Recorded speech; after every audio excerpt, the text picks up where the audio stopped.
Alô, alô? Tem alguém aí? Está começando mais um CS Conexões, o seu podcast. Aqui onde eu vou trazer assuntos sobre profissão, organização empresarial, histórias profissionais e mercado de trabalho. Meu intuito é construir minha audiência com você, que me ouve, independente de onde esteja e como esteja, mas que eu seja um ponto de luz nessa sua caminhada profissional, que muitas vezes é dura. Bom, vamos começar hoje. Eu vou fazer a apresentação da minha convidada especial. Ela que é formada em administração pela Anhembi Morumbi, fez logística pela FATEC, MBA pela Anhembi Morumbi em logística supply chain, é Green Belt, que chique. Já trabalhou no comercial, vendas, logística, é filha da Lourdes e do Paulo, mãe de pet, da Paçoca, da Amora e da Vandinha, e quase casada com Christopher. Obrigada por estar aqui hoje, agradeço a sua disponibilidade e por apoiar esse projeto que está bem no início, dá para ver. Estamos sentadas na sala de casa, bem tranquilas, mas agradecer de verdade a sua vinda até aqui. Quer falar alguma coisinha? Muito obrigada pelo convite. Espero contribuir de alguma forma aí para sua audiência e desejo muito sucesso para o seu podcast. Obrigada. Uma lembrancinha para você. Quanta generosidade. Já fica aqui a dica para os próximos convidados. A gente é muito bem tratado nesse podcast. Não conta ainda o que é para as pessoas, mas é só uma lembrancinha. Que legal. Força de marca, né? A gente faz. Então, vamos lá, pegar aqui. Bom, vou começar do começo, né, Pri? Como que foi a Priscila estudante? A Priscila na escola? Conta um pouquinho pra gente. Essa parte é fácil de falar. Eu sempre fui uma ótima aluna. Né? Eu sempre estudei em escola pública, mas felizmente eu tive a sorte de estudar em boas escolas públicas. Então eu fiz basicamente todo o ensino fundamental em uma escola da prefeitura, mas era uma escola muito legal, ela tinha vários projetos interessantes atrelados à disciplina de informática. Então, aos 10, 11 anos, eu já mexia no Excel, mexia no PowerPoint, e era monitora da sala de informática para dar treinamento para outras crianças menores ainda. Então, foi muito legal. E aí, dessa escola, eu parti para o ensino médio na ETEC Zona Sul, na Zona Sul de São Paulo. E na ETEC eu cursei o ensino médio regular e fazia na parte da tarde também, a partir do segundo ano, o curso técnico em administração. E aos finais de semana, eu fazia também um cursinho popular na USP, porque eu queria tentar uma bolsa, né, ou tentar passar em uma universidade pública. E aí eu consegui, por meio desse cursinho, uma bolsa pelo ProUni, uma bolsa integral, e eu cursei minha primeira faculdade em administração na Anhembi Morumbi. Antes da gente começar a falar sobre a faculdade, que foi exatamente onde a gente se conheceu, eu queria fazer uma pergunta com relação a essa sua época de escola, né? Você falou que estudou deu sorte, né, de estudar em escolas públicas bacanas. O que você acha que potencializou essa sua vontade? Porque você sempre foi uma boa estudante. E isso na época de faculdade também, dando um spoiler aqui. E o que você... Ou se foi alguma coisa, ou se foi alguém que te incentivou, ou se era algo que era seu, que era intrínseco seu, que você sempre foi curiosa, gostou de estudar. Se foi alguma influência de dentro de casa, ou algum professor. Se teve alguma coisa que, de fato, te interessou pra... Porque, assim, você poderia chegar na escola, só ter feito a escola e beijo, tchau. Né? Não ter aproveitado tanto. E como você contou aqui pra gente, você aproveitou muito, né? Sim, eu acho que é um mix de coisas, né? Tem vários elementos que influenciaram isso, né? Eu acho que primeiro dentro de casa, eu tenho uma família que ela é dividida, né? Em termos de ensino mesmo. Eu tenho alguns familiares que cursaram ensino superior, né? Diferente de muitas famílias que a nossa geração agora, né? 20 e poucos, 30 e poucos anos é a primeira geração que está se formando na faculdade. Não, na minha família eu tenho outros familiares mais velhos que fizeram faculdade. E eu tinha esse exemplo de que tudo que eles conquistaram em termos materiais, profissionais, foi através do estudo. Eles também estudaram em escolas públicas. Então, esse é o primeiro fator. O meu pai optou por não fazer faculdade, ele parou ali os estudos na qualificação técnica, mas ele tem essa percepção da diferença que isso fez na vida dele. Então, ele sempre falou, olha, estuda, porque diferente de mim, você vai conseguir coisas que eu não consegui. Então, acho que tinha um pouco disso. E na escola, nessas boas escolas que eu comentei que eu estudei, a gente tinha vários estímulos. Tinham projetos sociais, tinham projetos extracurriculares que a gente poderia fazer essa matéria de informática.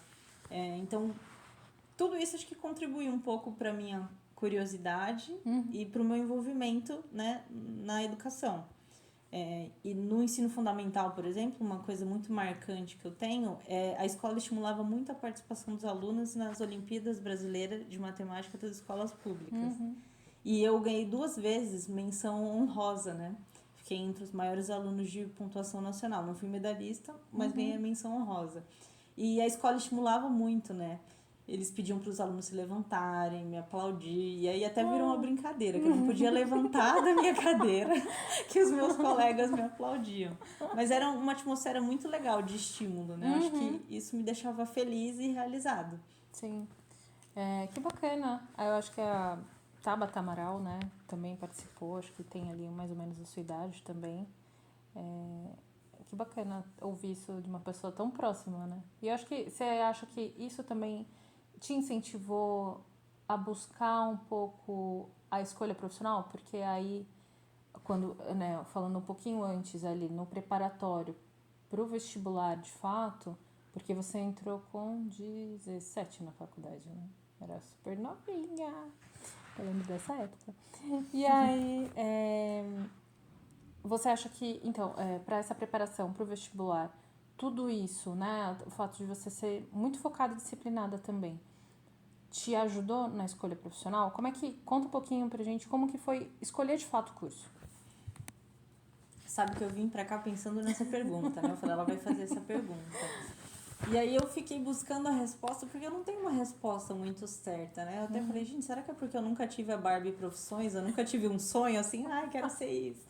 Porque quando criança a gente pensa naquela coisa, quero ser professora, quero ser veterinária. Acho que toda menina já pensou isso, né? Mas biológicas, para mim, por exemplo, nunca foi uma opção. Eu sabia o que eu não queria fazer. Biológicas nunca foi uma opção, né? Não consigo lidar com sangue. Mas o ensino técnico me trouxe essa questão da administração. E aí eu pensei, poxa, eu vou fazer administração. Mas nunca foi um sonho, não foi algo planejado. Foi algo que aconteceu. Até porque as opções de curso técnico na unidade da ETEC que eu estudei era eletrônica ou administração. E a eletrônica era muito masculinizada, basicamente só tinha meninos. E aí eu falei, bom, prefiro uma coisa mais multidisciplinar, eu vou fazer administração. Mas talvez se tivesse outra opção de curso, né, não sendo da área de saúde e tudo mais, talvez eu faria. Bacana. E aí você tinha 17 anos quando você entrou na faculdade. Como é que foi isso pra você? Por exemplo, né, você ia de ônibus ou alguém te levava? Você era menor de idade, né? Então, assim, como é que foi entrar nesse universo com outras pessoas mais velhas, com outro ritmo? Já dando spoiler aqui, você fez um noturno. Então, como que era isso pra você? Porque aí era uma outra galera, né? Que trabalhava de dia, estudava à noite.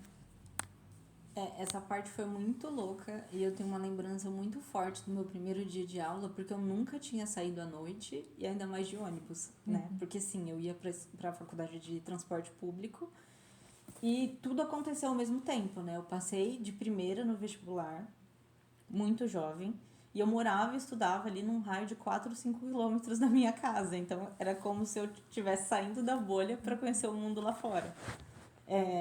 Então eu tive que aprender a pegar o ônibus para ir um pouco mais longe. Como era um estudo noturno, eu tinha que ficar sempre alerta, ainda mais por essa questão de ser mulher, né? Não é o foco aqui, a gente tá falando da questão profissional. Fique tranquila, a gente sempre vai esbarrar nisso, tá? Mas, assim, uma menina indo para bem longe da sua residência sozinha, né? E eu era bem magrinha, pequenininha, né? Eu tinha uma aparência infantil. E isso preocupava meus pais. Inclusive, quando eu retornava, o meu pai sempre me esperava no ponto de ônibus. Porque, sim, era uma preocupação e era uma complicação ali. Mas é a vida adulta, né? Sim. E aí você entrou na faculdade, como que foi a sua experiência sendo estudante de administração? O curso, no início, foi o que você esperava? Você já tinha um técnico, né? Então você já tinha noção quando você entrou na faculdade. Você tinha muita facilidade. Mas, e como é que foi o curso para você? Foi uma expectativa? O curso, ele é muito... escolhe porque você não sabe o que você quer, né? Então, você escolheu, né, administração só para ir passando. Como é que foi isso para você, essa escolha? Primeiro eu acho que é uma imagem errada do curso de administração, né? A pessoa, escolhe porque não sei o que eu quero, não tem matemática. Não, não é bem assim que funciona na prática. Para mim, sim, foi um pouco mais fácil, porque a maioria das disciplinas que eu tive na faculdade foram abordadas no curso técnico, tanto que eu nunca tive nenhuma DP, nem nada, foi bem tranquilo. Mas sim, tem algumas matérias que são mais desafiadoras, como cálculo. A gente tem alguns cálculos avançados de integral, derivada, e umas coisas que até hoje eu me questiono, né? Por que elas estão na grade curricular? Fica aí o questionamento para as instituições de ensino, né? Lógico que já faz alguns anos que a gente se formou em 2016. Quase 10 anos. Mas não é tão distante assim. Não. Então, eu diria que eu esperava mais ali da grade curricular, porque assim que eu entrei na faculdade, no mesmo mês eu também consegui um estágio. Então, eu comecei a ter essa dimensão do que é o mercado de trabalho e o que é a faculdade. E pelo menos até então, durante o nosso curso, esses mundos não se conversavam muito. Eu acho que a teoria e a prática, elas sempre parecem, né? A faculdade, né? As instituições de ensino congelaram um pouco no tempo, né? Com relação à adaptabilidade, como que você, de fato, aplica aquilo que você estuda na teoria, né? Então, tem muita gente que fala, a teoria é uma coisa muito bonita e a prática é outra. Então, como é que as instituições aproximam isso, né? É algo que vale a reflexão, eu acho, né? Para quem tá aí no mundo, quem for nos ouvir um dia, que vale essa reflexão. E para a faculdade, né, no período que você estava na faculdade, e aí depois com o estágio, foi pegando ali experiência, o que você mais, o que te marcou mais e que mais te incentivou a continuar o curso também? Você poderia ter entrado, já que você tinha um técnico, olhado para aquilo e falado para você mesma, né? Isso não é o que eu estava esperando, eu vou mudar, vou migrar para outro curso. O que te fez permanecer também? Eu talvez não tinha muitas expectativas. Então, Uma boa assim, resposta. não era, ai meu Deus, meu sonho é fazer administração. Eu não tinha muitas expectativas. Então, quando eu entrei, eu falei, tá, legal, é isso. Eu consigo conciliar com o meu estágio. Eu tinha uma bolsa de estágio razoável. Então, eu falei, eu acho que esse é o caminho. Mas também tem um pouco de autocrítica, né? Eu tenho aí, uns vão ver como qualidade, mas é mais um defeito, que eu não desisto. Eu não deixo nada pela metade. E talvez isso seja um problema, né? Pra mim não foi, felizmente. Eu terminei o curso, tô satisfeita, tô onde eu tô por causa desse curso. Mas eu sei que para muitos é uma autocobrança, assim, muito forte. E talvez seja melhor, sim, desistir e tentar outra coisa, se não é o que você tá buscando. E para quem quer fazer o curso, né, de administração, né, decidiu cursar, qual a dica que você dá para quem está começando, passou no vestibular agora? Qual que seria a sua dica? Eu acho que o primeiro não é porque você fez administração que você é um administrador. Né? Primeiro ponto, né? Se você cursou administração, você vai trabalhar no ambiente corporativo. Você não vai administrar uma empresa a menos que você seja o proprietário da empresa. Então, não crie expectativas, né? Eu entrei na faculdade aos 17, saí aos 21 e eu nunca tive expectativa de ser administradora, né? Que bom, isso me poupou ali de uma frustração, porque não é assim que acontece. A pessoa não termina a faculdade e sai ganhando milhares de reais. E como que foi para você a parte do estágio, né? Você fez estágio em qual área? Eu consegui o estágio muito rápido. Assim, tudo aconteceu muito rápido comigo, muito jovem. Então, foi meio assustador no começo, né? Então, no primeiro mês de faculdade, eu consegui 2 estágios.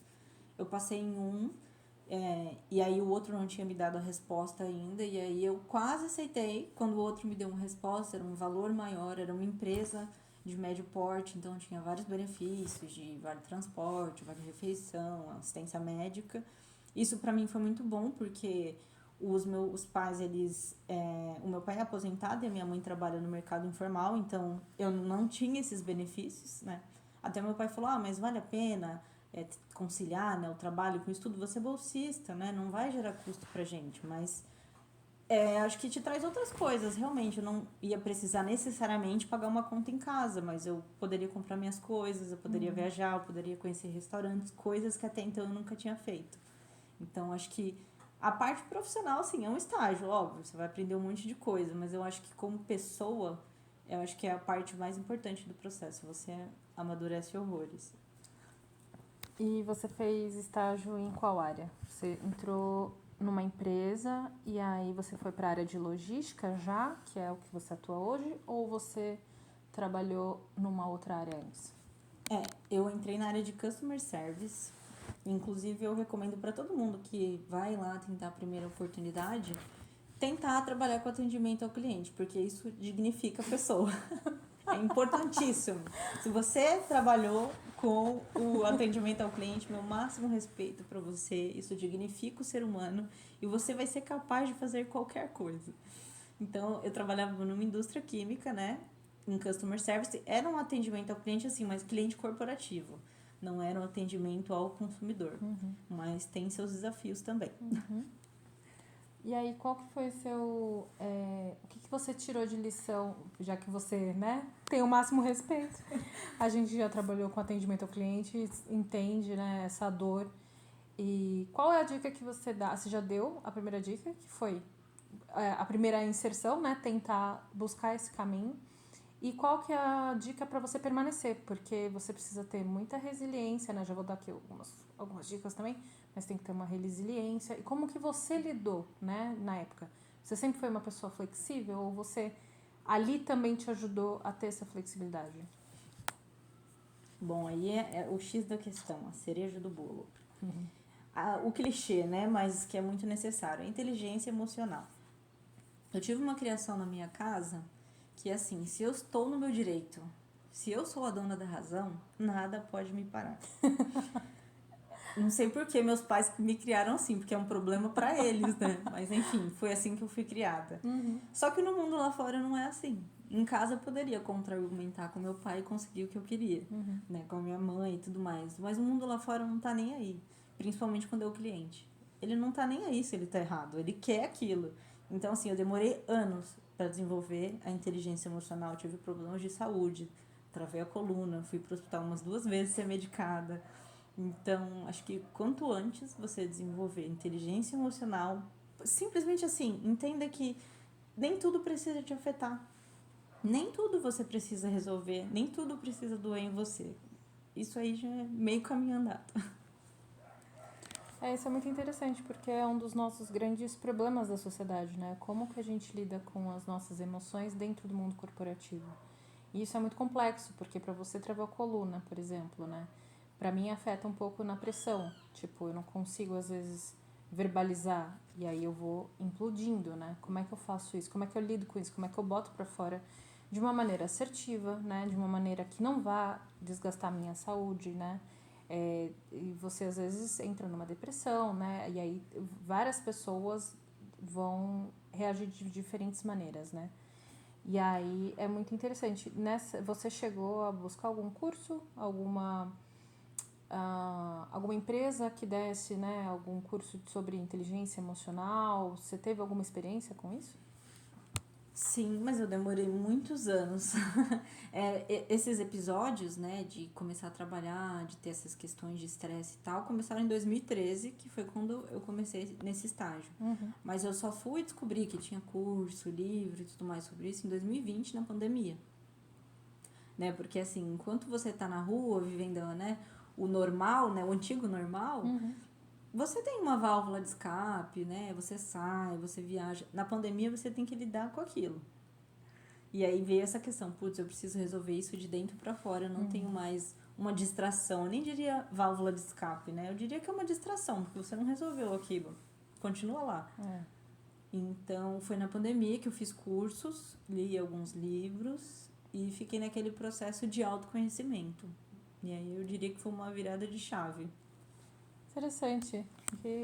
Não vou dizer que é bacana, né? Porque veio pela dor, mas é interessante o quanto o autoconhecimento ele está muito ligado à nossa profissão, né? Como a gente lida com o nosso profissional, né? Eu falo que as coisas, a gente não consegue descolar o nosso pessoal do profissional. Uma coisa é meio simbiótico, uma coisa vai lidando com a outra. A não ser que você tenha dupla personalidade, uma coisa você está no trabalho, outra coisa você está em casa. Mas uma coisa reflete na outra. E como a gente consegue lidar bem com a nossa carreira, né? Com as nossas decisões, as decisões profissionais e o quanto isso impacta, né? Para você veio bem depois, né? Acabou vindo ali na pandemia. Eu acho que não só para você, eu acho que para uma população por completo de refletir de fato como que a gente está caminhando e para onde a gente está caminhando, né? Mas obrigada por compartilhar. Uma outra pergunta: como que você terminou a faculdade e aí beleza, né? Quando a gente termina a faculdade é aquela sensação, ufa, terminei, né? Cumpri mais um papel na sociedade e conquistei, né, dentro da história da sua história que você está trazendo aqui pra gente, né, de sair de onde você saiu e conquistar uma faculdade. De fato, é uma conquista não só para você, mas para os seus pais, né, e para sua família.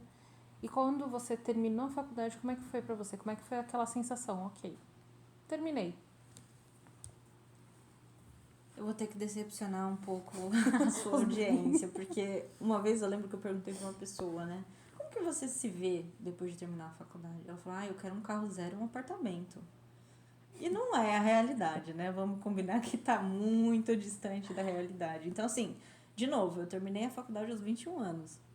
Sem grandes expectativas, né? Eu tinha muita coisa para fazer ainda, tinha muita água para rolar. Então eu pensei, cara, eu vou descansar um ano e no próximo ano eu vejo o que eu faço. Só que eu ainda não tinha clareza do que eu queria fazer.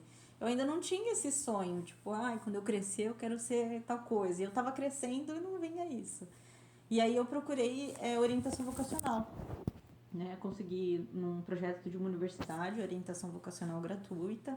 E aí você faz algumas sessões, alguns testes, porque eu sempre tive aptidão na área de humanas e na área de exatas, né? Falando assim de macro áreas. De novo, biológicas, não.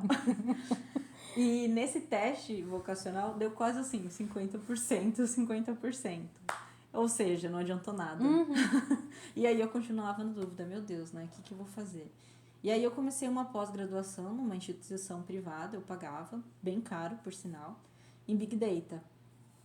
E aí, assim, no começo era muito legal, eu tinha boas notas, eu fiz cerca de 6 meses. Só que ainda assim não era o que eu queria. E aí eu deixei essa pós-graduação, não concluí. E fiquei pensando, né? Bom, vamos ver aí, dentro dos recursos que eu tenho, na empresa que eu tava, que era a mesma que eu tinha iniciado o estágio, o que eu consigo fazer? E aí eu observei que tinha uma oportunidade de desenvolver alguma coisa na área de logística. Porque até então já tínhamos passado os 4 anos da faculdade ali na área de customer. Eu já tinha passado por atendimento ao cliente, comissão, né, que vai mais para a parte comercial, preço. E eu falei, bom, vamos explorar um pouco a área de logística. E aí eu falei, brinquei, né, com o meu gestor, passei na sala dele e falei, olha, eu me inscrevi para o vestibular da FATEC. Se eu passar, você me dá uma oportunidade? E aí ele pegou e falou assim, tá, vai lá fazer a prova, depois a gente vê. E eu fiz a prova e passei em primeiro. E aí eu voltei na sala dele e falei, olha, eu passei em primeiro. Ou você me dá uma oportunidade aqui, ou eu vou procurar em outro lugar. E como é que foi isso pra ele? Qual que foi a reação dele? Não sei se ele achou que se eu tava brincando, o que é. Mas eu também sempre... como eu posso dizer? Sempre expus a minha vontade de ser algo mais. Porque era uma empresa pequena, familiar. E hoje, né, com a maturidade que eu tenho, eu sei que ele não tinha um cargo para criar e me dar. Ele tinha que trabalhar ali dentro dos recursos que ele tinha. Então ele viu que era uma boa oportunidade me mandar para logística e aí ele me promoveu, né? Tinha uma pessoa, inclusive assim, é meio louco isso, porque tinha uma pessoa lá, ele tirou essa pessoa para me colocar na vaga dessa pessoa. Então ele não criou um cargo para mim, né? Ele teve que demitir alguém para me contratar.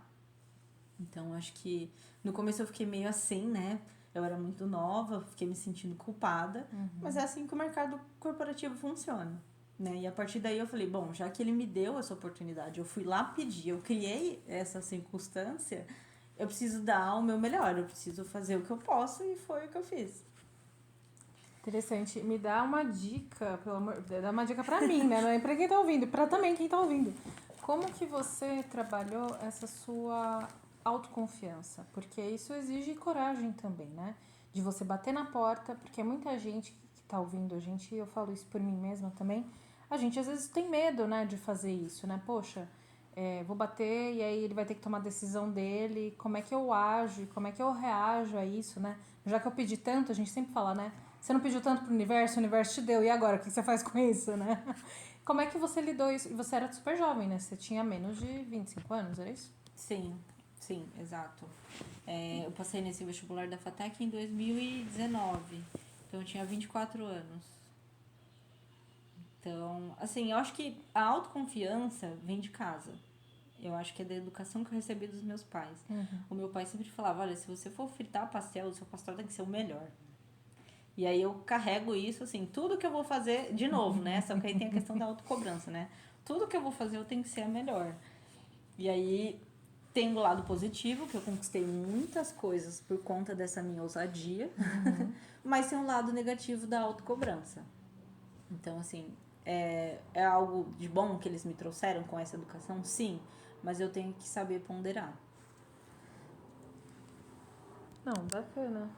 Eu acho que, bom, conhecendo sua história, como eu já conheço, trouxe muitas coisas, ainda mais quando a gente fala de mundo corporativo, que é tão, muitas vezes, né, quando a gente olha para uma perspectiva muito leonina, às vezes, né, de você ter que dar cara a tapa muitas vezes, se posicionar e saber se posicionar para conseguir ganhos. E o ganho aqui, quando eu falo, não é uma coisa ruim, né? Não é você puxar o tapete de ninguém, não é você fazer algo desonesto, pelo contrário, né? É você colocar, se posicionar com a verdade da situação dos fatos, né? Colocar aquilo, muitas... Aí vai depender também do clima organizacional, né, que a gente está inserido, se você tem liberdade para isso. Mas assim, mesmo que você não tenha, como é que você faz para você sair de um patamar que você não é ouvida, que você não tem ali uma construção, né, de tanto de imagem quanto para os colegas? Como que você sai disso, que você não tem nada, você acabou de entrar numa empresa, você dá esse salto, né, para que as pessoas te ouçam, para que você se posicione bem, né? Eu acho que isso você traz muito isso, né, já drivado em você, tem muito isso, né? E se sai muito bem no corporativo, né? Eu te acompanhando, eu enxergo muito isso. Tô errada? Não, eu acho que é isso, sabe? E vem da educação mesmo, da educação de base, né? É a questão dos pais criarem uma criança questionadora. De novo, para os pais nem sempre é bom, nem sempre é fácil. Eu imagino que seja muito mais difícil. Eu não gostaria de ser meu pai e minha mãe, porque deve ser difícil. Mas, para pensar, né, na educação que a gente vê hoje, né? O pai que vê aquele filho que tem muita energia e tal, dá um celular para ele ficar ali quietinho no canto. Olha as consequências que isso vai trazer na vida profissional dele, porque é uma criança que não sabe se expressar. Quando ela tenta, ela é calada, né, com algum dispositivo ou alguma outra coisa. Então, acho que é disso, é da educação de base, é de você estimular um ser humano a se expressar, a mostrar suas vontades, lógico que com educação, com respeito e tudo mais, mas isso é importantíssimo, é algo que a pessoa vai levar para a vida toda. Faz parte do desenvolvimento, né, dessa criança e como que você lida com tudo isso, né? Hoje também a informação que chega, né, o algoritmo que essa criança está consumindo. hoje como adultos, né, a gente já sofre um pouco isso de tipo assim, nossa, tô vendo muito a mesma coisa, ou vendo muita tragédia, ou vendo muita notícia ruim. O algoritmo te dá aquilo que você consome. Então, como é que você fura essa bolha também, né? Então, E sabe o que é o mais louco? Que na época que eu tava na escola, chegava vários bilhetinhos lá na agenda que a Priscila era uma aluna que falava demais. E hoje, os bilhetinhos a respeito das crianças é que elas não falam, é que elas não interagem com as outras crianças, elas não brincam. Olha que loucura. é um reflexo, né? Você tem sobrinha, você, né, tá ali mais. Eu não tenho sobrinhos, né? Não tenho criança próxima, então eu acabo não tendo muito essa. Sei de notícias por conta da minha mãe, que trabalha em escola, enfim. Mas também, olha só, essa mudança de comportamento, né? Com a internet, com tudo isso, como que a gente. É um grande desafio, né? Você lidar com tudo isso. E como que a gente acaba. Eu perdi o fio da meada porque eu fiquei refletindo sobre o quanto o nosso comportamento. Porque você, na época de escola, não tinha celular, né? Não, então, muito se ouve falar dessa questão, que a nossa geração é a última que passou dessa transação, né, de analógico para o digital. Então, na minha época, não tinha celular. Eu fui ter celular quando eu estudava na ETEC em tempo integral. Aí a minha mãe me deu um celular porque na escola não tinha orelhão. Se tivesse um orelhão, provavelmente eu não Não teria teria. um celular. E o celular não tinha sistema operacional Android. Naquela época não tinha WhatsApp, era um celular que fazia ligação e mandava SMS. Era para isso. É, não, eu também acabei tendo o celular, acho que quando adolescente, mas também para tipo mandava mensagem, falava assim, cheguei ou vem me buscar e assim, era SMS. Era das antigas, era tipo assim, e custava, né? Então, Pré-pago. pré-pago, não era uma coisa também a muito disponível assim. Muito que bem.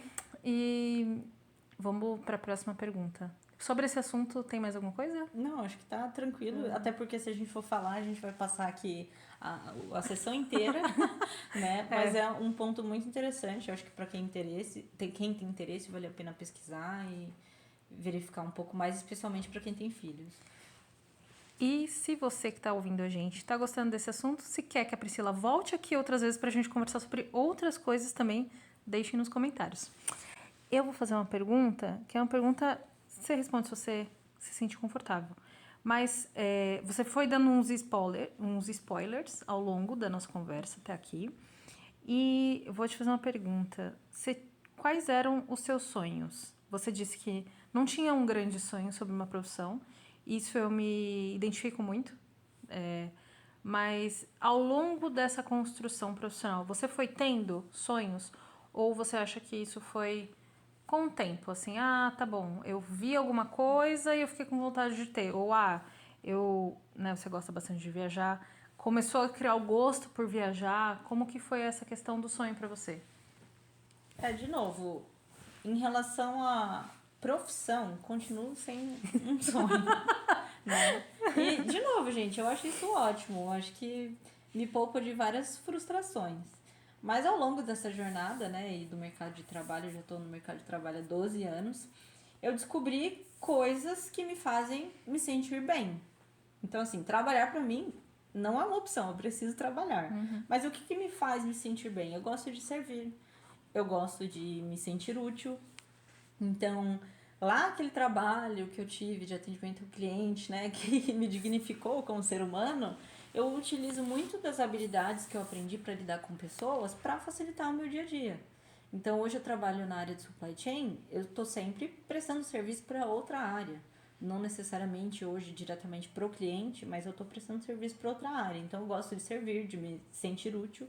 Mas, assim, honestamente, os meus sonhos estão ligados a questões materiais, a viagens que eu quero fazer, a coisas que eu quero comprar e não necessariamente a uma profissão. Justo? Não, acho que é muito sincero, muito genuíno. É muito importante trazer essa outra perspectiva, porque a gente vive numa sociedade que lida muito com isso e pulveriza isso nas redes sociais, que é nossa principal fonte, né, de consumo, de que você tem que sonhar, que você Sim. tem que ter uma profissão, porque você tem que. E esse tem que é tão sufocante que a gente, no fim, não faz nada. a gente vive a míngua de estar sempre frustrado, que é o que você falou, né? Sim, e tem muitas, né, coaches aí motivacionais que pregam o Ikigai, o motivo pelo qual você nasceu, o seu propósito na Terra, e eu realmente não acredito nisso. Talvez você tenha o dom como um ser humano. Agora, como profissional, você veio ser útil, né? Fazer o que tem que ser feito para conseguir conquistar as suas coisas.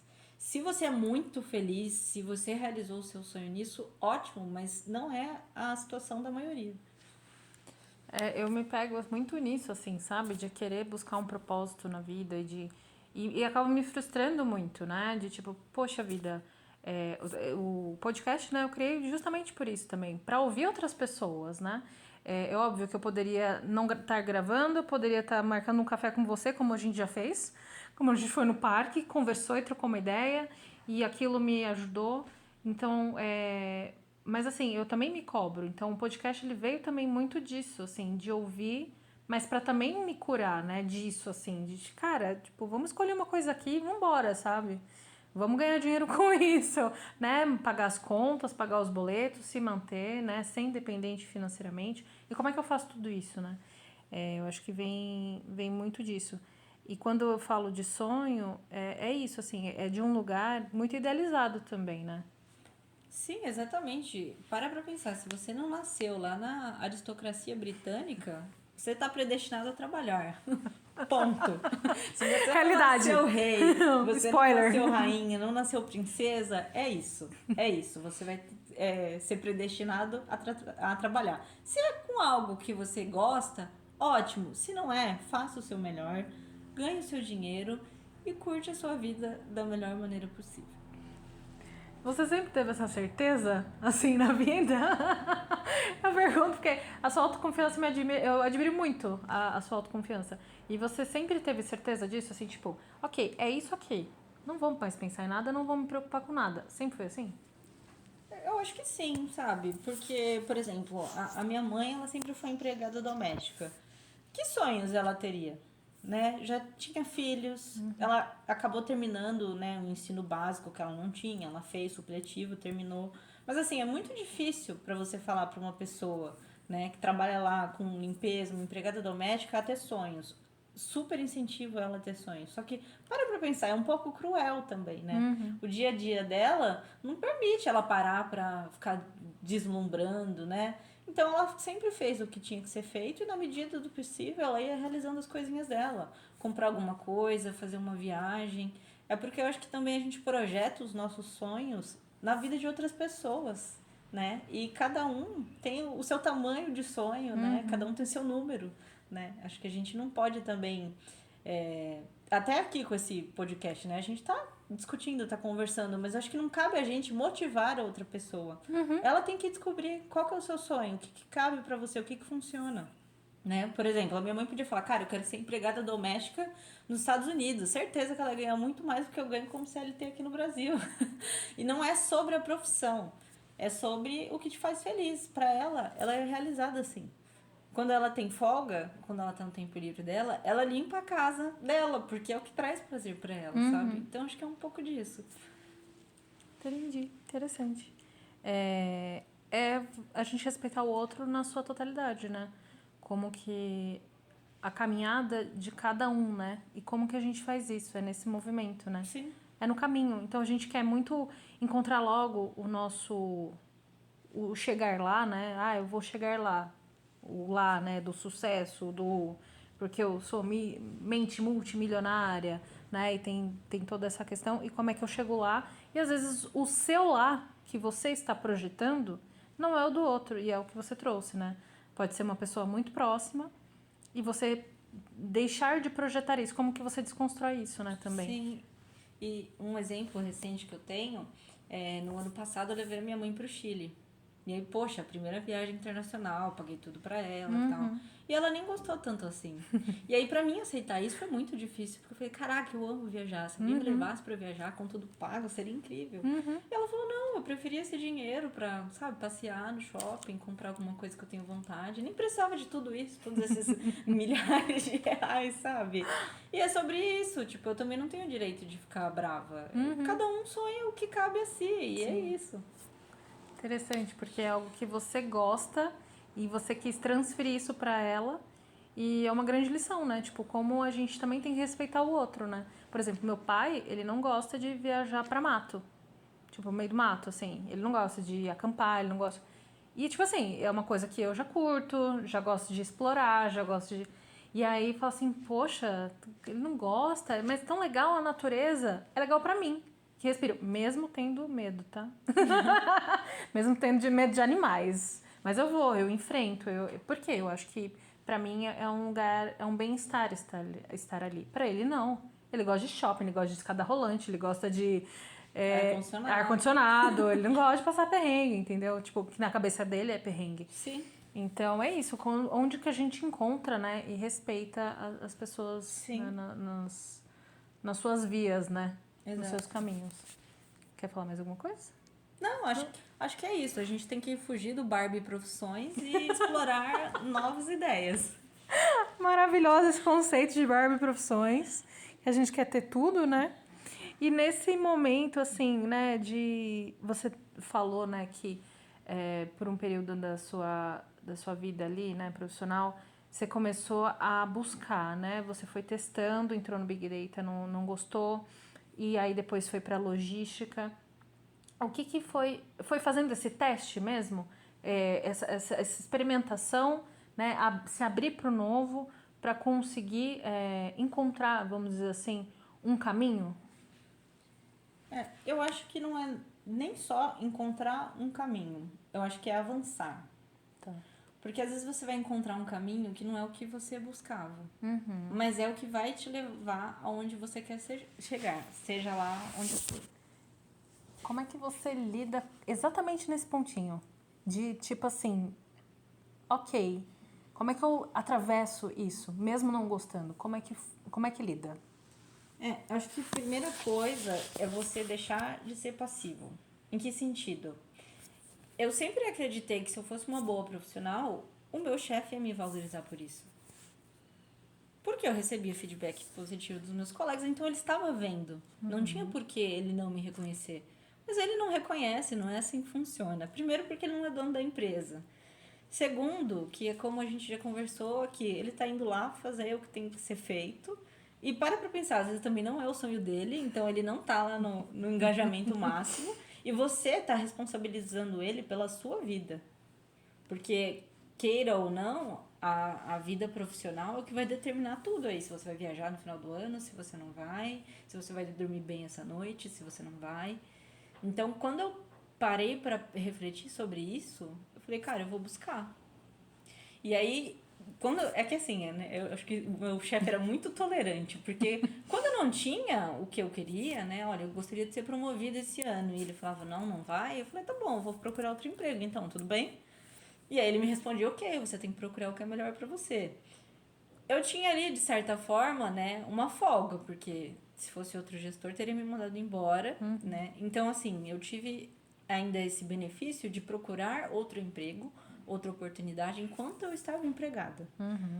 Né? E continuei procurando, fazia entrevistas, não gostava da empresa, ou fazia entrevistas e não passava, até que eu fiz uma entrevista, gostei da proposta, passei e pedi demissão. E aí, quando você fez isso, né? Porque nesse período, eu já tô falando porque eu conheço sua história, tá? Pra quem ouve, acha que eu falo, não, como assim? Como é que ela sabe? Ela vai fazer uma pergunta muito específica. É porque eu já conheço a história da Priscila. Mas quando você sai dessa empresa, que você ficou quase 10 anos, né? Eu vou arredondar pra 10 porque foi 9 uns quebrados. Mas foi quase 10 anos. E também se descolar disso, né? Porque você é quase uma simbiose. Você vive e respira, você vive mais na empresa do que na tua própria casa, você vive e respira tudo aquilo.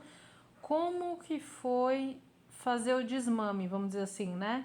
Sair desse ambiente que já fazia parte de você, as pessoas com que você, né? Você já sabia o que tinha que ser feito, né? Como é que você sai depois de tanto tempo? E aí é muito bom você trazer esse exemplo, porque você começou muito jovem na empresa, saiu, né? Teve toda a sua maturidade, né? Teve todo o seu amadurecimento dentro da empresa, não só pessoal, mas também profissional. E como é que você sai dessa empresa, né? Como é que você faz esse movimento? E para quem está ouvindo, também, a gente às vezes fica muito preso num lugar porque está confortável, porque é gostoso. Eu já sei o que eu preciso fazer, aqui eu lidero, aqui eu domino, aqui eu sei o que eu preciso ser feito, eu sei os defeitos e as qualidades. E eu continuo, eu decido continuar. E quando você precisa fazer essa ruptura, como é que foi pra você? Acho que já vai até uma dica aqui, que foi uma coisa que me marcou muito, que nessa jornada de, né, depois de quase 10 anos, buscar um novo emprego e tudo mais, você começa, bom, vou melhorar meu currículo e tudo mais. E aí uma coisa que me pegou forte é, no currículo, você não tem que colocar o que você sabe fazer. Até porque você é capaz de aprender várias coisas. O que você coloca no currículo é o resultado que você trouxe para a empresa. Então, né, nesse contexto aí de que você está lá exercendo aquela função confortavelmente há anos, você não está trazendo resultado para a empresa, não ache que a empresa está em desvantagem. Você não tem empregabilidade alguma. Se você sentar para conversar numa entrevista, você não tem o que dizer. O que você sabe, a gente pode pegar uma pessoa com menos qualificação até e ensinar. Agora, e o resultado que você trouxe? Né? Seja lá, saving, alguma melhoria de processo, né? Tem que ter isso. Então, assim, nesses anos que eu estive nessa empresa, eu pude fazer muitas coisas, porque a empresa me deu a oportunidade de passar por diversos setores. Eu soube aproveitar essas oportunidades e estava ativamente buscando-as. Então, quando eu fui tentar outro emprego, foi muito tranquilo para mim, em termos de habilidades profissionais. O que pegou para mim foi a questão pessoas. Eu sempre fui uma pessoa assim muito emocional, muito conectada com pessoas. Tanto que eu pedi demissão e eu chorei por uma semana. Eu chegava na portaria chorando, eu ia embora chorando, né? O pessoal da segurança ria, porque assim, era cômico, né? Uns 7 dias, tipo, a pessoa chorando, né? Eu que pedi demissão. E aí, essa desconexão para mim foi difícil e eu acho que de certa forma eu pressentia, né? Porque saindo dessa empresa, que era um ambiente familiar, acolhedor, que eu conhecia todo mundo há muitos anos, eu fui para uma outra empresa que, assim, o ambiente era totalmente oposto, o verdadeiro ambiente tóxico, vamos assim dizer. E você acha que sair desse ambiente que foi mais acolhedor, né, que você já tinha ali o domínio, e vir para essa empresa que é um pouco mais hostil, foi um choque de realidade? Ok, o mundo lá fora, ele mudou e ele é diferente. Eu acho que eu vou ter que me comportar diferente? Eu acho que não é nem em relação ao comportamento, é de novo aquela constante da inteligência emocional, né? A gente continua aprendendo isso, acho que até os últimos dias, porque vai acontecendo várias coisas, a gente aprende a lidar com o nascimento, a gente aprende a lidar com a morte, a gente aprende a lidar com tantas coisas, né, no dia a dia, e é um aprendizado constante. Então, assim, foi um período ruim, né, quando eu paro para pensar nesse trabalho, me dá um sentimento ruim, mas que ele foi necessário para me amadurecer, sabe?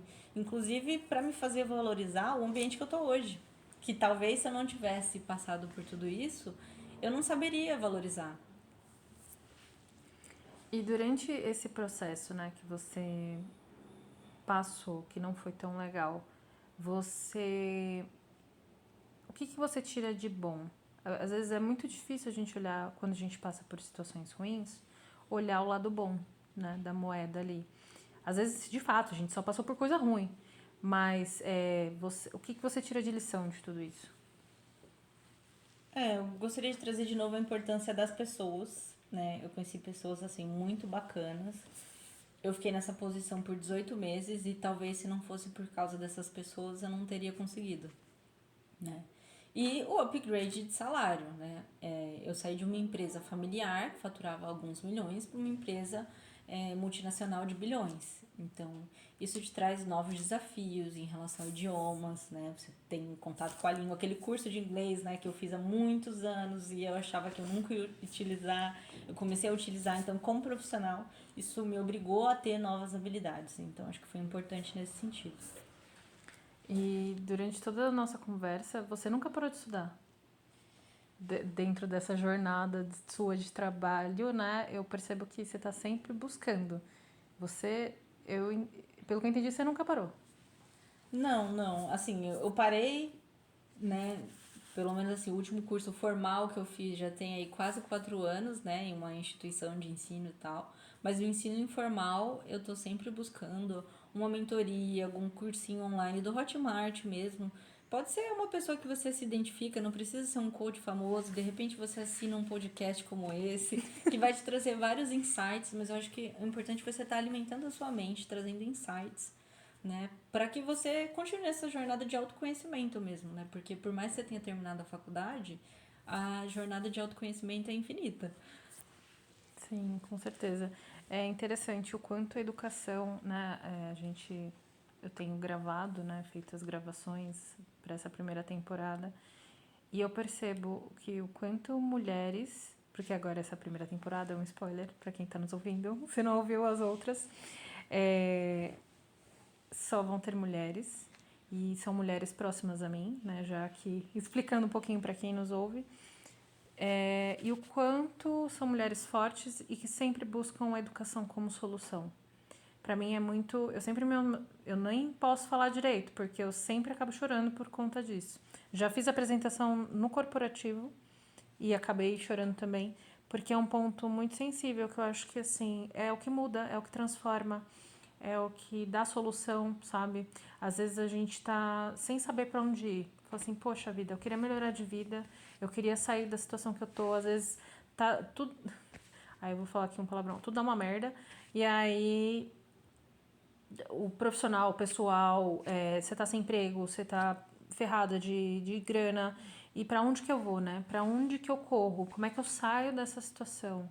Então, acho que a educação é um ponto que, ouvindo vocês, né? Sentando aqui, ouvindo vocês, é sempre o mesmo ponto. O quanto a educação transforma.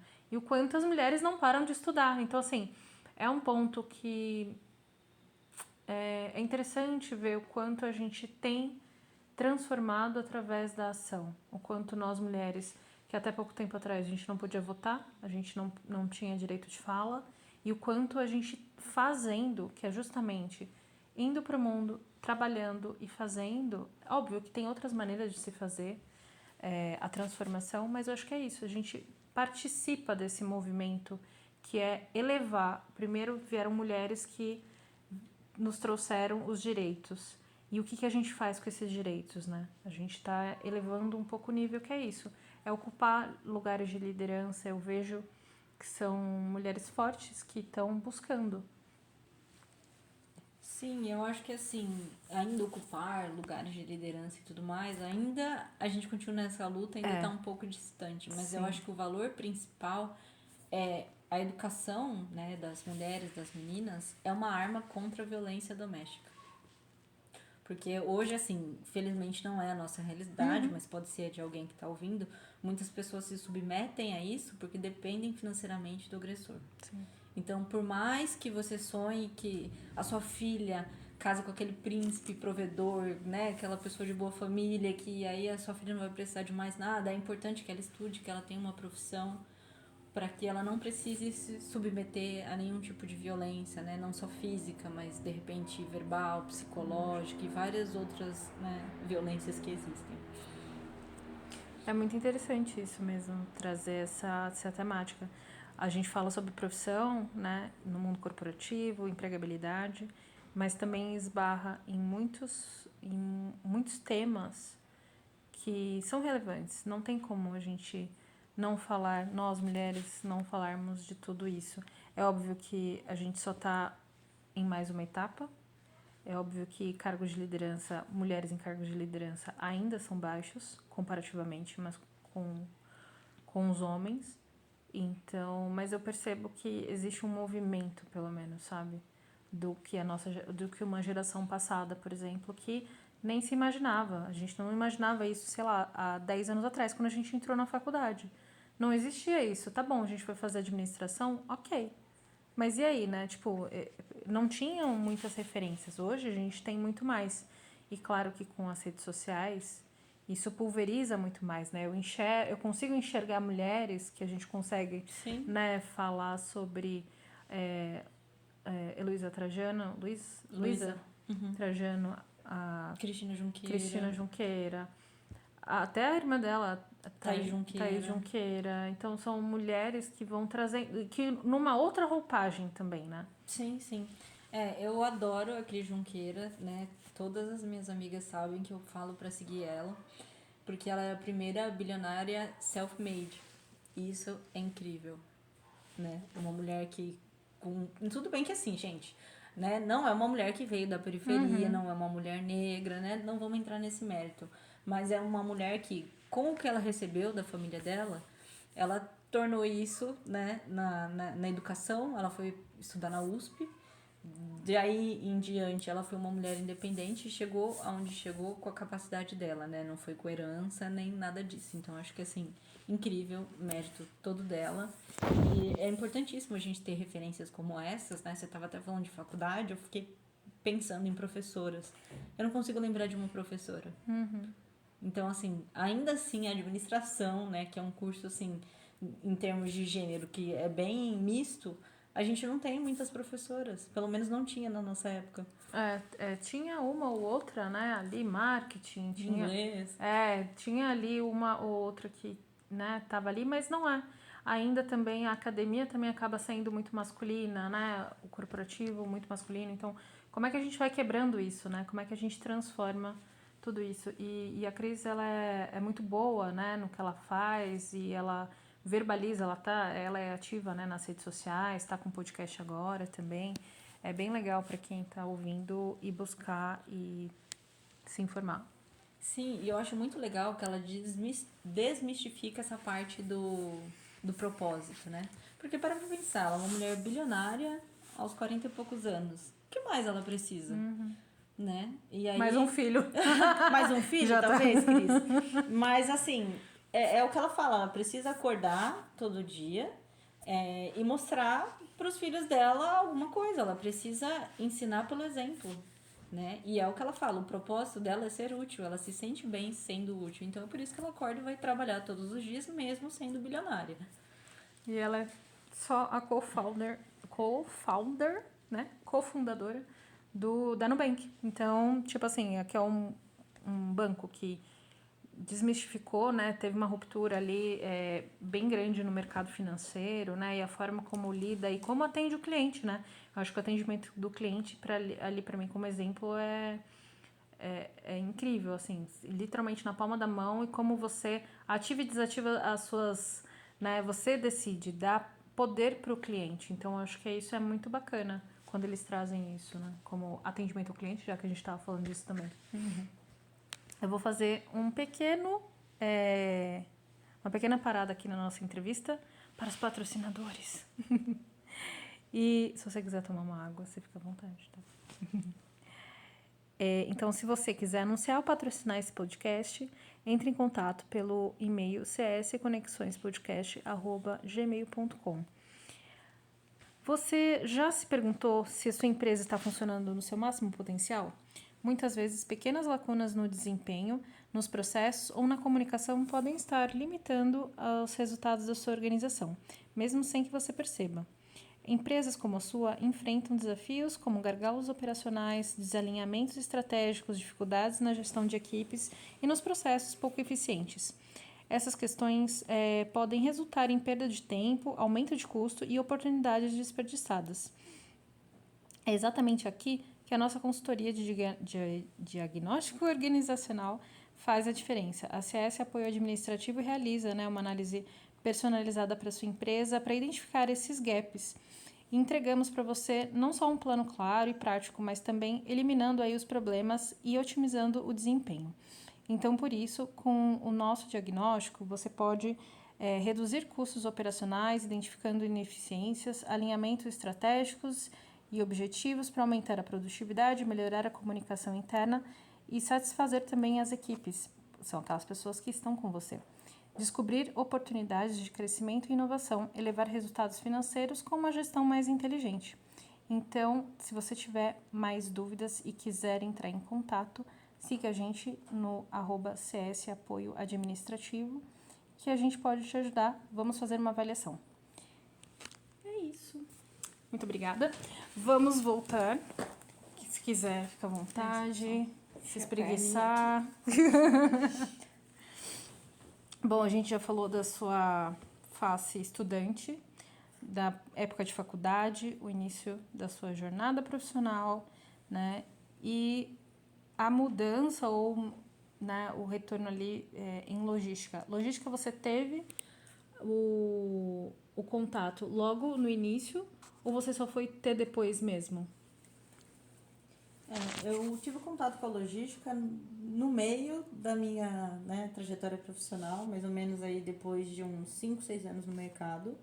E aí, assim, quando a gente fala de logística é um universo amplo, bem amplo. A gente pode falar de logística de armazenagem, a parte de transporte, e aí transporte inbound, que é o que entra, tem outbound, que é o que sai. E aí o que eu trabalhava era com a logística outbound.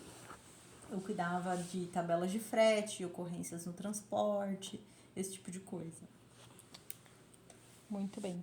E você acha que essa sua caminhada, né, que você trilhou, fazendo desde o técnico e aí entrando na faculdade de administração, passando pelos cursos que você fez, você acha que esse caminho, e para quem está ouvindo, que queira, só ouve logística, mas, né, só ouço falar, não sei, nunca comi nem né, só ouço falar.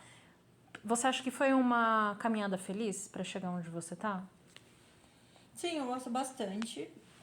Mas assim, é uma área bem dinâmica. Eu acho que é importante ter o perfil para trabalhar nessa área. A gente sempre brinca que quem não tem ansiedade vai ter. Eu acho que, nossa, 80% ou 90% dos meus colegas de logística estão medicados nesse momento. Mas eu acho, né, eu gosto dessa área, eu acho que é muito gratificante porque eu tenho esse perfil, como eu disse, eu gosto de servir. Então, sempre tem alguém demandando alguma coisa de logística. Então, para quem gosta de servir e trabalha bem sob pressão, é uma boa e é uma área que é bem remunerada também. Você acha que tem alguma outra coisa que você faria de diferente? Falar assim, a administração talvez não seja um caminho para chegar em logística, eu tenho algum curso que eu consiga chegar direto ou não, ou é importante você entender como funciona uma empresa de maneira geral para que você de fato faça a diferença dentro da logística, porque assim, você pode simplesmente seguir esse caminho que eu falei, né, o mais curto, você faz um curso técnico e aí já te coloca lá dentro, ou é interessante para você fazer a diferença em ser um bom profissional, você seguir o step by step? Eu acho que assim, é uma pergunta difícil, né? Porque para pra pensar, um jovem de 17 anos, né, que tá aí escolhendo a profissão, né? Como é que ele vai saber, né, o que ele quer? Às vezes ele nunca esteve imerso num ambiente corporativo, ele não faz ideia do que é. Então, eu acho que, primeiro, né, falando de educação, eu acho que a rede de ensino tinha que ser imersiva, levar esses alunos para esses ambientes. De repente, se eu tivesse contato com biológicas, eu não teria esse trauma. Poderia ser uma médica, uma dentista, uma enfermeira, enfim.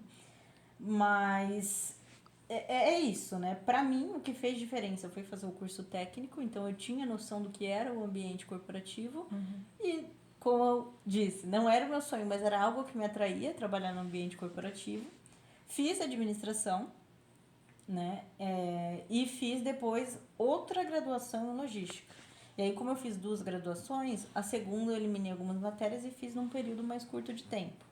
Para quem tem certeza que ama logística, vai direto no tecnólogo em logística, não precisa fazer administração. Mas para quem quer trabalhar no mercado corporativo e não sabe ainda qual a área, eu acho que vale super a pena fazer administração. E agora uma pergunta bem aleatória, tá? Você nunca pensou em fazer direito?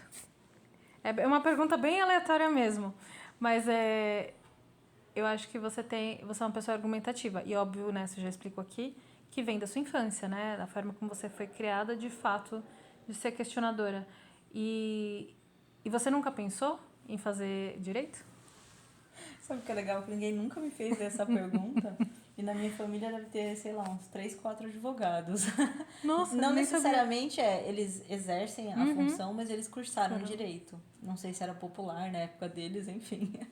Mas não, nunca pensei em fazer direito, porque quando eu penso em direito, sei lá, me dá a sensação que é algo chato e é algo muito dinâmico.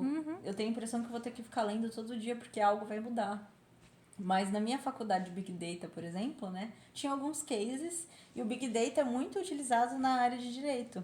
Então, basicamente, eles utilizam a tecnologia para fazer pesquisas, digamos assim, né, de ou casos parecidos, qual foi a conduta do juiz e tudo mais, para que eles possam argumentar a defesa. Interessante. Perguntei sem saber, hein, que tinha advogado na família. É mais justamente para te dar. Bom, você trabalhou com direito, né? Porque quando a gente fala de direito, vem muito direito do consumidor, né? Direito. Adoro. Adoro. Como consumidora, inclusive como consumidora, né, nesse ponto é importante. Eu adoro o direito do consumidor, né? O Procon sabe o meu CPF de cor. Muito bom. Mas é justamente, né, para você ser uma pessoa muito disciplinada, de olhar muito, né, ter um olhar mais generalista para as coisas e você entender no detalhe, ter, né, toda essa disciplina, né, dentro da sua carreira. Eu não sei, me veio isso na cabeça e me veio de te perguntar se em algum momento já tinha passado dentro da sua vida profissional, porque a gente tem direito empresarial, né, tem passa por todos os caminhos, então me veio essa pergunta, assim, bem aleatória mesmo.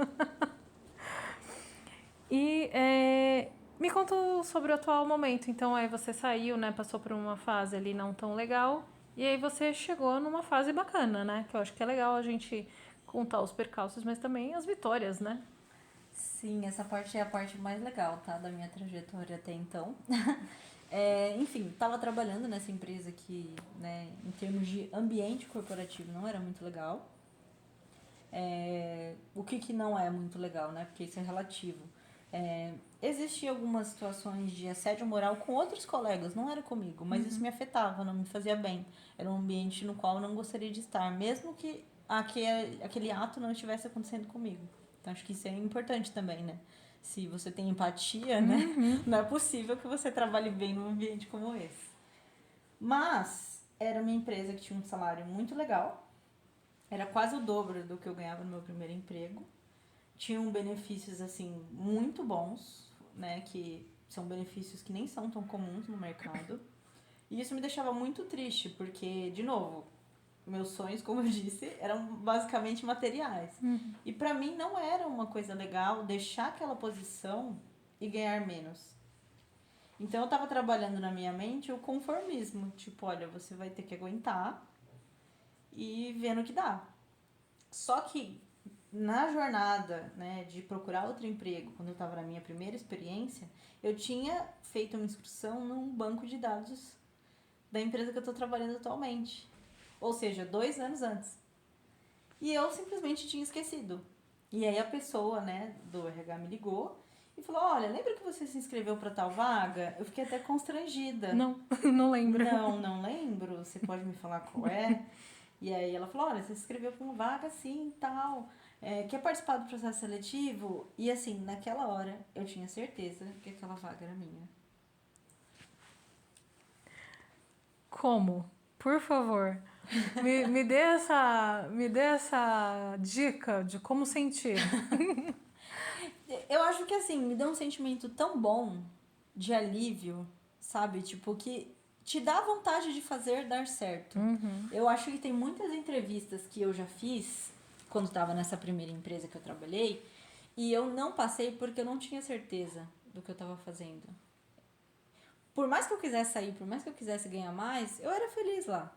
E eu acho que eu não mostrava essa confiança de, olha, eu quero fazer, eu quero acontecer para a pessoa que estava me entrevistando. Então, talvez passasse a sensação de que, olha, Ela tá querendo sair por dinheiro, e se outro oferecer mais, ela vai, porque é só dinheiro que importa. E não é bem assim. Então, quando essa empresa me ligou, eu queria fazer acontecer, eu queria fazer dar certo, porque eu não queria ficar onde eu tava. E aí, de alguma forma, eu sabia que a vaga era minha. E aí eu combinei, né, com a moça, salário e tudo mais, porque como eu falei, a empresa que eu trabalhava, ela tinha benefícios acima do mercado. Então, o que me ofereceram estava um pouco abaixo. Felizmente, né, o RH deu abertura para negociação. Ela falou, tá, volto a falar com você. E aí, poucos minutos depois, ela me ligou de novo. Aí, era engano, ela tinha que ligar pra outra Priscila. E ela ligou pra mim. E aí eu insisti, já que você me ligou, vamos marcar, tal, né? Ela, tá bom, vamos marcar já. Tipo, era uma sexta, ela, vamos marcar pra segunda-feira. E aí, depois daquele segundo contato, né, por engano, eu falei, cara, certeza, é pra ser minha, eu vou com tudo, vou me dedicar ao máximo nessa entrevista, porque eu preciso dessa vaga. E aí, aconteceu. E como é que você se preparou?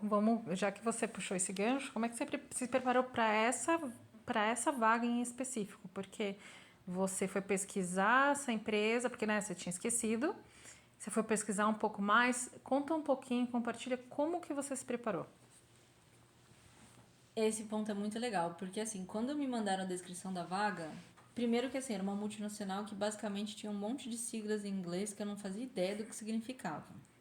E aí eu fui pesquisar, né, o que era, e me dei conta de que eu não sabia fazer aquilo, pelo menos não com aquelas palavras. E aí eu falei, bom, eu posso virar na entrevista e falar, não sei fazer, ou eu posso, de novo, na construção do meu currículo, olhar o que eu trouxe de resultado por onde eu passei. E foi o que eu fiz. Vou usar a entrevista para falar o que eu sei fazer. E o que eu não sei fazer, eu vou mostrar que eu estou disposta a aprender.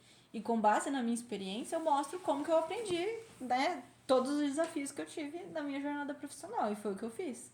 Olha, eu sei fazer isso, eu sei fazer isso. Isso eu não sei, mas eu tenho facilidade de aprender, porque já aconteceu um caso parecido e eu aprendi em tanto tempo, consegui o resultado em 2 meses. Então, você tem que saber se vender. Acho que é o X da questão. Mas, de novo, para você fazer isso, você precisa de muita autoconfiança. Não, mas já deu uma bela de uma dica para as pessoas que estão ouvindo a gente e de como fazer, né? De como fazer acontecer, porque muita gente fala, porque você tem que fazer acontecer, a gente ouve muito na internet, né? Os gurus da internet, porque você tem que se posicionar, mas como que eu faço isso? E você trouxe exemplos super claros e super práticos de como fazer, né? Sim. E, assim, não necessariamente, né? De repente alguém está escutando aí e não tem tanta experiência profissional. Não necessariamente precisa desse exemplo com o trabalho. Eu tenho uma afilhada de 12 anos que ela tá no Grêmio Estudantil. E aí, outro dia eu tava falando pra ela, olha, quando você for buscar o seu primeiro emprego, isso é uma experiência. Você fala que você aprendeu a trabalhar em equipe, inteligência emocional, porque lidar com adolescente não é fácil. Tem uma série de características com várias experiências na sua vida, trabalho voluntário, intercâmbio, ou uma viagem a lazer que você passou por algum perrengue, né? O que você tirou de habilidade? O que você aprendeu com isso? Você pode vender isso, né? Essa habilidade pode ser utilizada no mercado corporativo. Interessante. Tá me fazendo pensar aqui. Olha, a gente já vai começar a caminhar para o final, tá? Então a gente vai fazer mais algumas perguntinhas. Quais são as principais lições que você aprendeu ao longo de toda essa sua jornada? Pergunta difícil, né? Mas eu acho que assim, não importa o que te peçam para fazer. Eu acho que você tem que fazer o melhor que você pode. E você é super capaz de aprender. Como eu disse, nessa última posição aí, durante a entrevista, eu achei que eu não era capaz de fazer, porque era um monte de termo que eu não conhecia. Mas às vezes é só o termo, às vezes é algo que você faz, mas naquela empresa se chama de outra forma. E você é um ser flexível, você é capaz de aprender. Então acho que é isso. No começo dá muito medo, dá muita insegurança. O primeiro dia que eu cheguei lá no escritório dessa empresa, que aí virou meu sonho, né? Porque eu queria muito sair do emprego tóxico. Eu fiquei assim me questionando, tipo, meu Deus, será que eu vou conseguir? O inglês para mim, por exemplo, é uma mega insegurança, né? O suporte da TI deles é na Índia. Mas eu tô fazendo acontecer, eu já tô lá há mais de um ano, todo problema que eu tenho eu resolvo com a Índia, eles me entendem, às vezes eu não entendo, mas eu pergunto, e é isso, a gente tem que ser flexível, a gente tem que estar aberto a aprender. Muito bem. E alguma dica para quem nos ouve? Eu acho que você falou, deu muitas dicas, né? Foi muito bom. Mas de como fazer tudo isso na própria vida, né? Como que eu vou aplicar tudo que você trouxe para quem está ouvindo, né? Tipo, como é que eu faço tudo isso? Você tem alguma dica para quem está começando, mas quem também está no meio, quem quer fazer migração, ou quem quer para a área de logística, enfim, acho que a dica vale para todo mundo. Essa pergunta é legal também. Eu passei por uma experiência ontem que eu fiquei assim, meu Deus. Se você costuma usar o chat GPT logada, pergunta pra ele quais são as minhas 5 fortalezas e as minhas 5 fraquezas. Esteja preparado. Esteja preparado para a resposta. Né? E aí ele faz uma análise que é surreal, né? Por exemplo, ele falou pra mim que eu sou uma pessoa muito autocrítica, que eu não tenho autocompaixão, eu quero resultados rápidos, eu sou muito exigente comigo mesma. Por quê? Porque eu tô procurando como evoluir no inglês, como reduzir a massa gorda e ter mais músculo, sabe? Esse tipo de coisa. Eu nunca perguntei por o ChatGPT alguma opção de lazer. Interessante. Olha que loucura. Então, assim, faça uma autoanálise. O chat GPT te conhece, olha que loucura. Como que você não tem autoconhecimento? Para pra pensar. E às vezes a gente deixa de se inscrever numa vaga, no processo seletivo, por causa de inseguranças internas que estão na nossa cabeça, que ninguém liga, né? E é isso. Muito bem.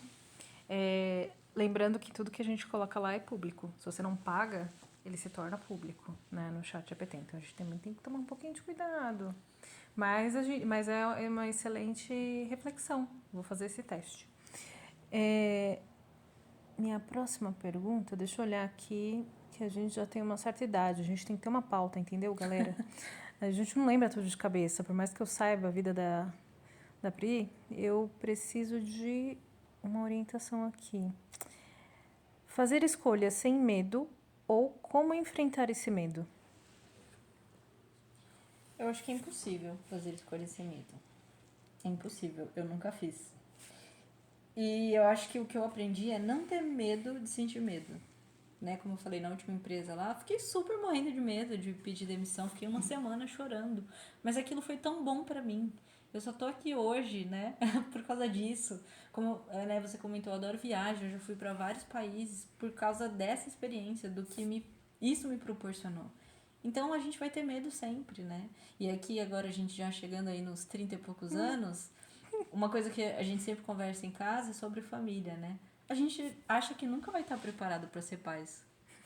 Já parou pra pensar nisso? Que loucura. Tipo, gente, eu sou tão jovem, eu não sou capaz, eu não consigo lidar com as minhas emoções. Imagina criar uma criança. Ou menos que isso, algo mais simples. Poxa, será que eu devo pegar outro cachorro? Nossa, mas outro filhote, ele vai comer o meu sofá. Sabe? Tudo envolve medo. Sim. E faz parte do processo. Né? Eu acho que você só tem que avaliar se isso vai te fazer mal, né? Se esse medo é algo que vai te incomodar ou não. E é isso. Eu acho que você falou da viagem, né? É um ponto muito bacana, porque eu acho que, de fato, você viajar te desconstrói, né? Te tira de quem você é, você troca de roupa, né? Você vai uma pessoa, você volta a outra. E não que você vai mudar de personalidade, não é isso. Até pode, né? Você até pode encontrar uma nova pessoa dentro de si, né? Nós somos cebolas, né? Com o tempo a gente vai tirando as camadas e vai vendo que aquela camada antiga não serve mais e você é uma nova pessoa, né? Vai se desconstruindo. E você, né, se tiver a oportunidade de visitar, nem que seja vai aumentando, né, a sua diversificando, né, o teu lugar. Às vezes você não pode sair nem da cidade, você pode só ir no bairro vizinho, ok, já é alguma coisa. Você vai viajar pela tua própria cidade, né? Você vai pegar um ônibus de ponta a ponta. Sai da sua própria zona. Você mora na Zona Leste, vai pra Zona Sul. Sim. Vai pra Zona Oeste. Vai no 25 sozinha. vai se descobrindo, né? Sim. Como que você faz isso? E aí você vai ganhando coragem. E aí você vai visitando outras cidades. Você vai visitando outras cidades do seu próprio país. E aí você vai construindo isso. E aí você vai trabalhando, você vai guardando dinheiro, você vai usando seu cartão de crédito, você vai pagando suas contas. Até que você consiga fazer uma viagem internacional. Enfim, não importa a maneira como você encontre para pagar essa viagem, mas você vai fazê-la. E aí, quando você faz e você está lá, você vai encontrar muitos perrengues, tá? Porque viagem não é mil maravilhas às vezes a gente dá sorte de início ao fim. Se você se planejou muito bem, você vai conseguir aproveitar e desfrutar muito mais daquilo. E aí, quanto mais você viaja, mais você vai sabendo lidar que tiveram coisas que você não gosta tanto. Ai, eu passei um perrengue aqui, ai, eu perdi um ônibus, eu perdi o metrô, eu perdi o avião. Por que isso aconteceu? Né? E você se refletir, né? E começar a refletir nas coisas que não deram certo naquela viagem. Mas o que foi incrível? Putz, eu vi outra cultura, eu passei, eu tive a oportunidade de, às vezes, andar de metrô, que no meu próprio país, às vezes, eu não me sinto segura em fazer isso por N razões, por N motivos. Ou porque você foi para outro país e visitou pontos turísticos que são muito bem falados, todo mundo, né, tá ali muito pulverizado, tem muita história da nossa sociedade. E aí fala, nossa, eu queria consumir muito mais disso. Ah, eu fui num museu tal, nossa, tinha tanta arte. Nossa, como que em 1800 bolinha o povo fazia, pintava a mão com as veias saltando? Como é que foi isso, sabe? Sem internet, sem nada. Era de puro talento, de puro, né, muito estudo também, né, da arte no passado. Mas, e aí quando você volta com tudo isso, com toda essa bagagem, o que você faz com tudo isso, né? Você não é mais a mesma pessoa. Seus gostos começaram a mudar, né? Você teve outras referências, você foi exposto a ambientes que vão começar a fazer com que você mude como pessoa e enxergue os problemas, como você resolve problemas, né? Você falou de usar isso a favor numa entrevista, isso é uma excelente dica. Por exemplo, eu nunca usei isso, e eu sempre viajei. Então, assim, caramba, eu posso usar isso. Como é que eu resolvi tal problema? Eu sei lá, busquei ajuda, eu procurei na internet. Ah, eu perdi um avião. O que eu fiz com isso? Eu sentei e chorei? Talvez sim. Mas o que eu fiz depois? Não, e isso é a forma mais genuína de você mostrar quem você é mesmo. Eu acho que não tem argumento mais convincente, porque você está dando um exemplo de como você é na vida. É verdade. Isso, porque é o desespero. Você tá no ápice de um problema. O que eu fiz? Não, eu procurei na internet, eu comprei outra passagem, ou eu estava sem crédito, liguei para uma pessoa, procurei um orelhão, liguei para a pessoa que estava num ponto fixo, pedi para ela comprar para mim ou para ela pesquisar para mim, eu fui do ponto A ao ponto B, saí correndo, resolvi, peguei ou não, e o que eu fiz com isso? Então, tudo isso, de fato, traz muito aprendizado, né, pra gente. Quando a gente transpõe as coisas que a gente vive na nossa vida pessoal pro profissional, né? Quer falar mais alguma coisinha?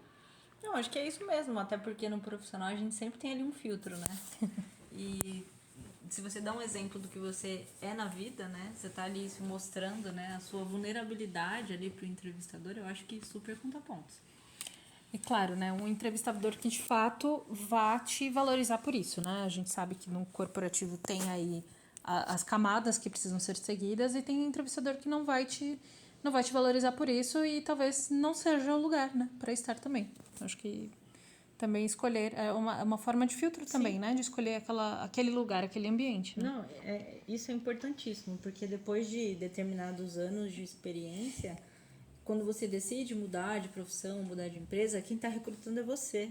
É você que tem que decidir o que é importante para você, que valores são inegociáveis, que tipo de gestor você quer, se é alguém que tem uma personalidade legal, que vai te fazer crescer, que vai te desafiar. E se não for, simplesmente não vá. É isso. É um processo seletivo também, você também está escolhendo. A gente só se deixa ser escolhida, né? E o ato de escolher, a gente não pensa nisso, né? Porque a gente vai a qualquer coisa, a qualquer custo, porque o salário é bom, porque não sei o quê, porque tá brilhando os olhos. E na realidade você não fez perguntas importantes nessa entrevista, né?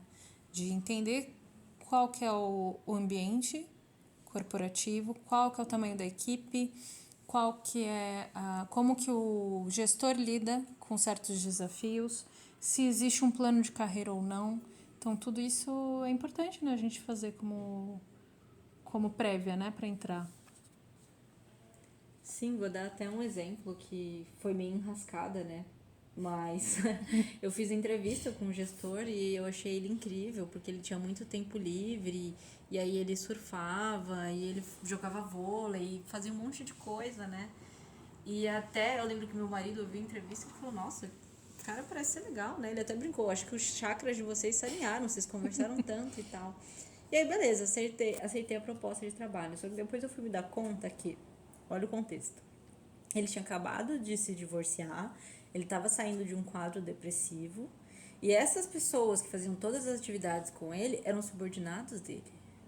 Então, depois do expediente, de você trabalhar o dia inteiro, você tinha que ir com ele, né, ratear o valor da quadra de vôlei para jogar vôlei com ele. E se você se recusasse, ele já não te olhava com bons olhos. Então, olha a enrascada, eu achando o cara super maneiro que praticava um monte de esporte e eu que tinha que ratear a quadra. Que furada. Ah, tá vendo? Não sou só de flores que se vive a vida. Vivendo e aprendendo. E quais são... Eu vejo que, assim, você como muito disciplinada e muito segura, você acha que essas são suas principais qualidades?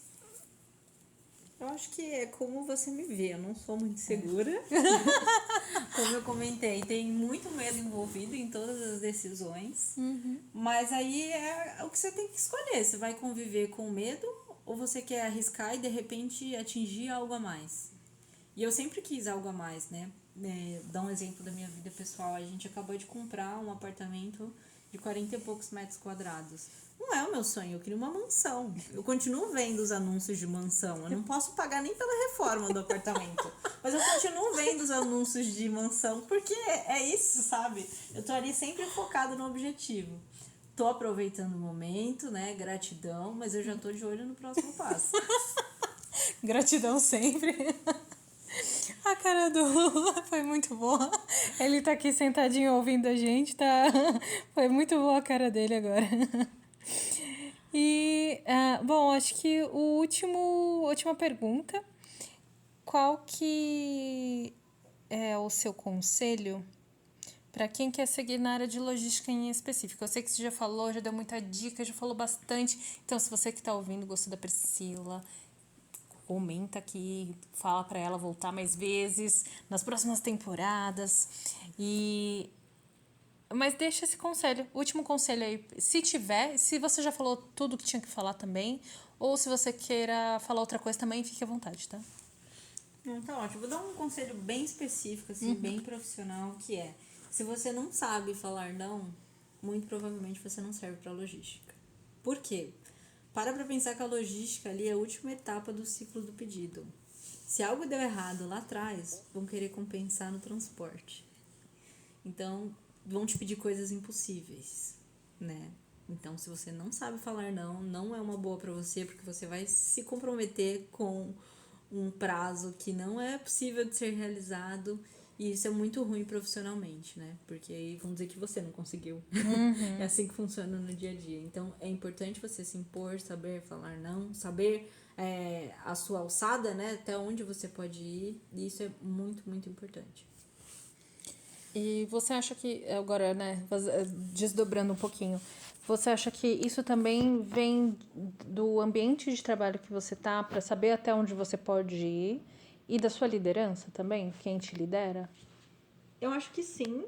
E tem a ver, de novo, com características, acho que pessoais, né? De você saber gerenciar o conflito, de você ter inteligência emocional, né? E acho que tudo isso é importante, né? Porque muitas vezes vem um diretor te pedir uma coisa. Você é um auxiliar de logística, um assistente, vem um diretor. Você fala, poxa, o diretor que tá me pedindo, eu tenho que fazer. E não é sempre assim. Então você precisa ter um pouco dessa malandragem de avaliar até onde você pode ir ou não.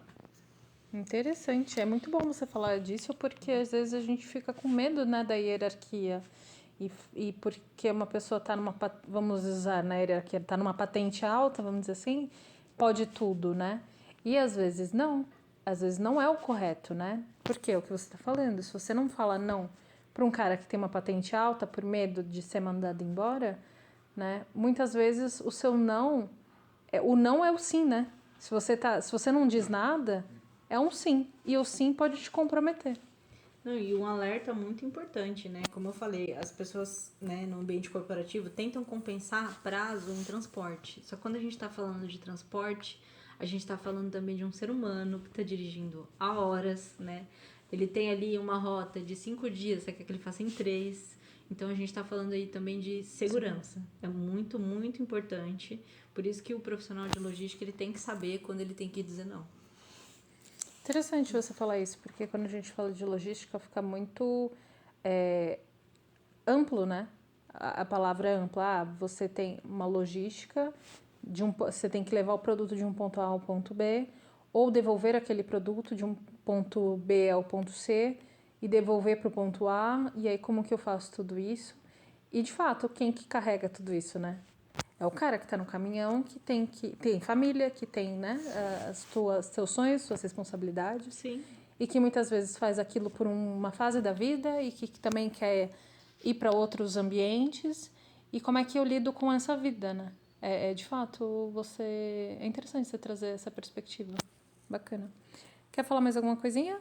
De tudo que a gente falou até agora? Não, acho que tá bom, né? A gente já falou bastante. Acho que tem conteúdo para uma temporada inteira, mas tá ótimo. Muito obrigada pelo convite. Eu tô adorando até aqui.